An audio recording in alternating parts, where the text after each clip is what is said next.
Un estado de shock no es algo que se produce únicamente cuando nos pasa algo malo, sino también cuando perdemos nuestra narrativa o nuestra historia, cuando nos desorientamos. Lo que nos mantiene orientados, alerta y a salvo del shock es nuestra historia. Una época de crisis como la que estamos viviendo es ideal para pensar en la historia, en la continuidad, en las raíces.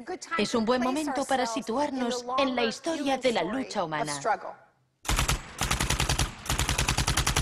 La doctrina del shock.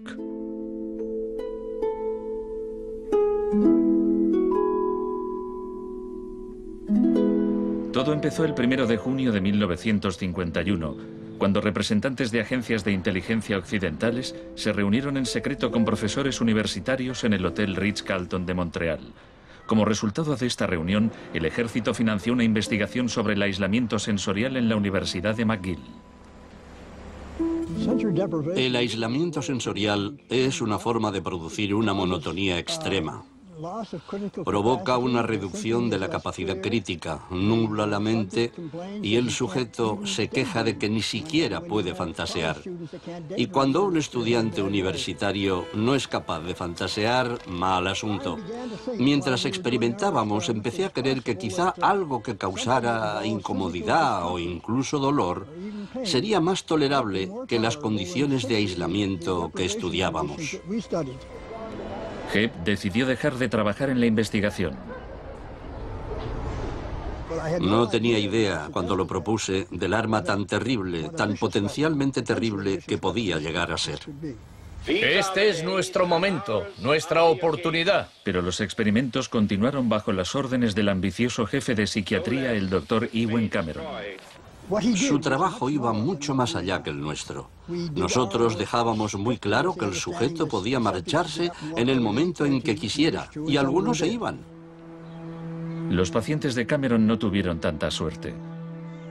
El Allen Memorial Institute, donde trabajaba, empezó a parecer una macabra cárcel donde Cameron llevaba a cabo experimentos extraños con sus pacientes de psiquiatría. Quería borrarles la mente, dejársela en blanco para reprogramarlos desde cero.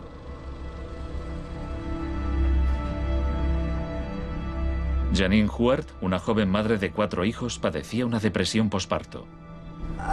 Me entraban escalofríos cuando me decían: mañana te toca tratamiento de electrochoque. Me estremecía, me daba mucho miedo.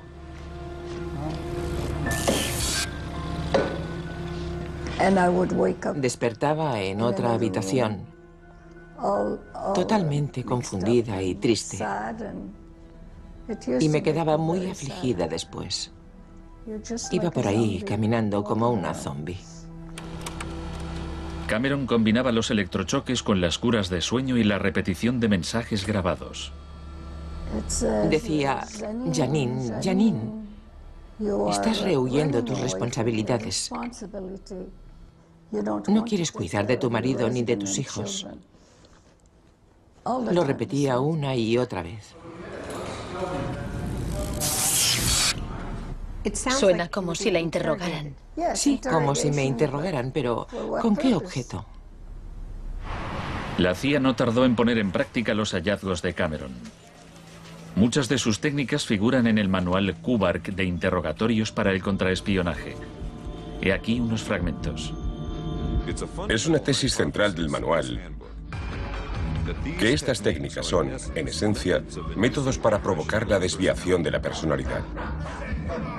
Hay un intervalo, que puede ser muy breve, de animación suspendida, una especie de shock psicológico o parálisis. Los interrogadores expertos reconocen este efecto cuando se da y saben que desde ese momento el sujeto está mucho más abierto a la sugestión, mucho más dispuesto a obedecer que justo antes de sufrir el shock. El otro Dr. Shock.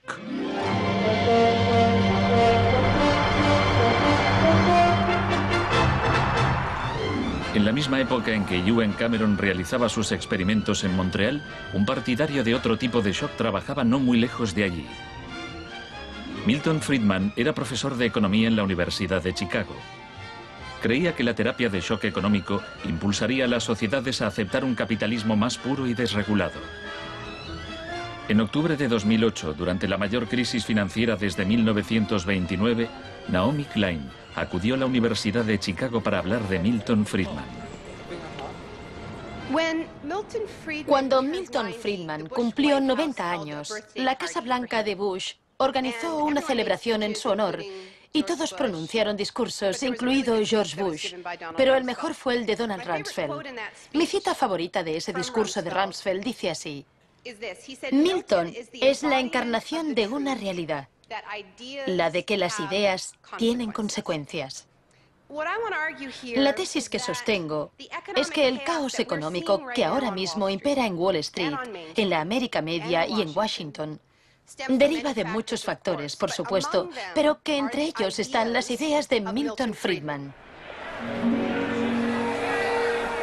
El crack de 1929 en Wall Street desencadenó la Gran Depresión de los años 30.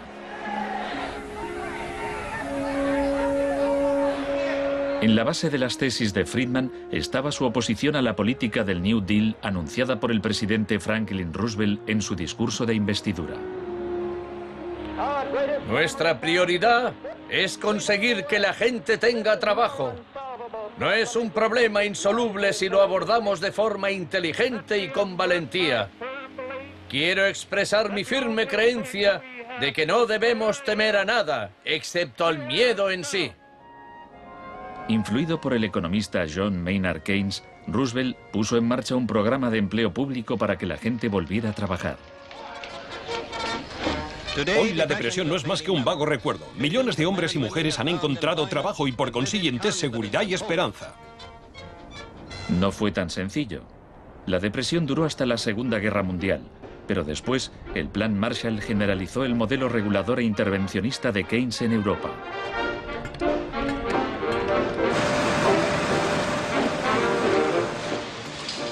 Sus principios gozaron de gran aceptación, aunque no por parte del Departamento de Economía de la Universidad de Chicago. Milton Friedman, desde esta universidad, libró una guerra contra el New Deal. Friedman era miembro de un grupo llamado Sociedad Mont Pelerin, dirigida por el economista Friedrich von Hayek. Creían que si el gobierno dejaba de prestar servicios y de regular los mercados, los problemas de la economía se resolverían solos. En los 50 los consideraban bichos raros, pero en los últimos 30 años sus ideas se han convertido en la doctrina económica dominante. La tesis de la doctrina del shock es que nos han contado un cuento sobre cómo estas medidas radicales han triunfado en el mundo, que no se han propagado de la mano de la libertad y la democracia, sino que han requerido shocks, crisis y estados de emergencia. Milton Friedman entendía la utilidad de las crisis. Solo una crisis, real o percibida, produce auténticos cambios. Cuando esa crisis sobreviene, las medidas que se toman dependen de las ideas que flotan en el ambiente. Primera puesta a prueba, Chile. Fue en Chile donde los seguidores de Friedman aprendieron a explotar un shock o crisis a gran escala.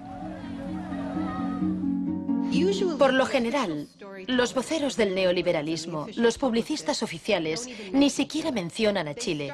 Empiezan a contar la historia a partir de Thatcher y Reagan, porque eso queda mucho mejor. En los años 50 y 60, las medidas progresistas de desarrollo en Chile eran un modelo para la zona.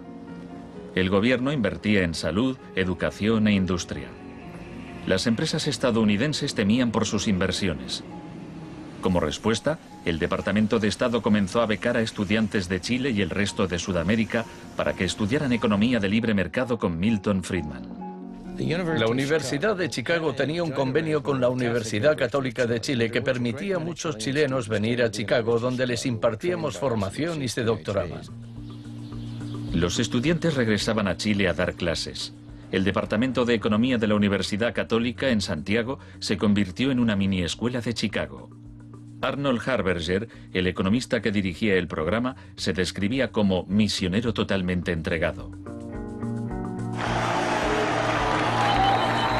En 1970, la Unidad Popular de Salvador Allende ganó las elecciones con un programa que proponía nacionalizar grandes sectores de la economía. La compañía de teléfonos pertenecía en su mayor parte a la empresa estadounidense ITT, que encabezó los intentos de evitar que Allende fuera presidente. Contaba con el apoyo de Richard Nixon en la Casa Blanca. Yo no estuve allí, pero puedo decirle lo que sabemos con certeza en la actualidad. Él encargó a la CIA que impidiera que Allende asumiese la presidencia e intentaron convencerme de que instigara al ejército chileno cuando Allende resultó elegido. A pesar de las maniobras de la CIA, Allende juró el cargo de presidente.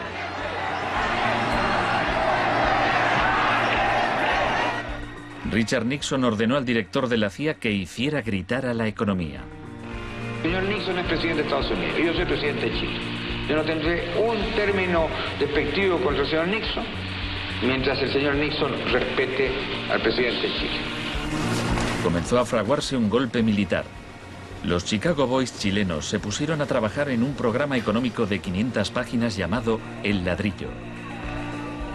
Con dinero de Estados Unidos se hizo todo lo posible por desestabilizar la economía.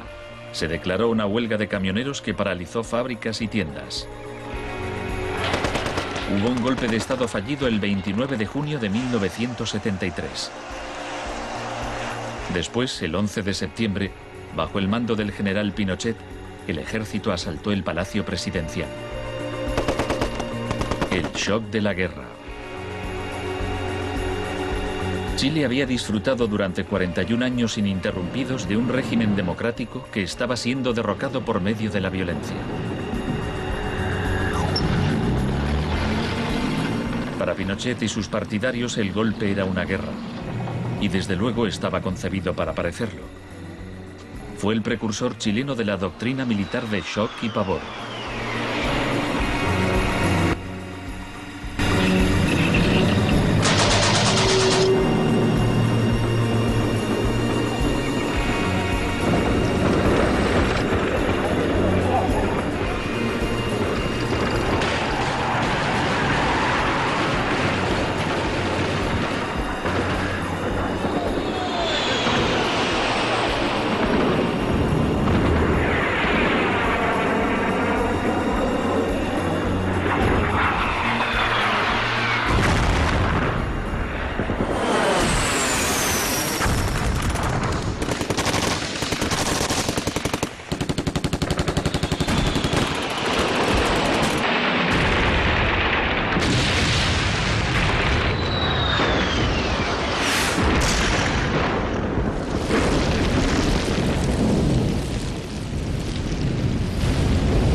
Fuerzas Armadas y de Orden, solo bajo la inspiración patriótica de sacar al país del caos que en forma aguda lo estaba precipitando el gobierno marxista de Salvador Allende.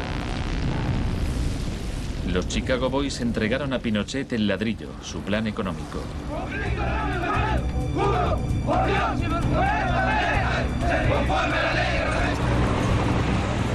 Los días siguientes, más de 13.000 opositores fueron detenidos y encarcelados.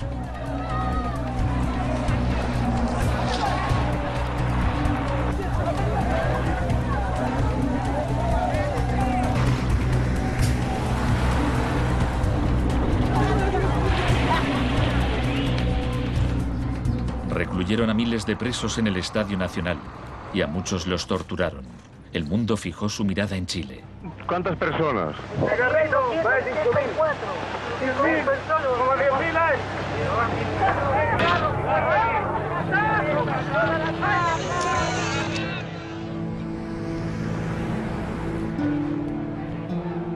A principios de noviembre liberaron a 5.000 presos. A los 900 que quedaron los trasladaron a otros centros de detención.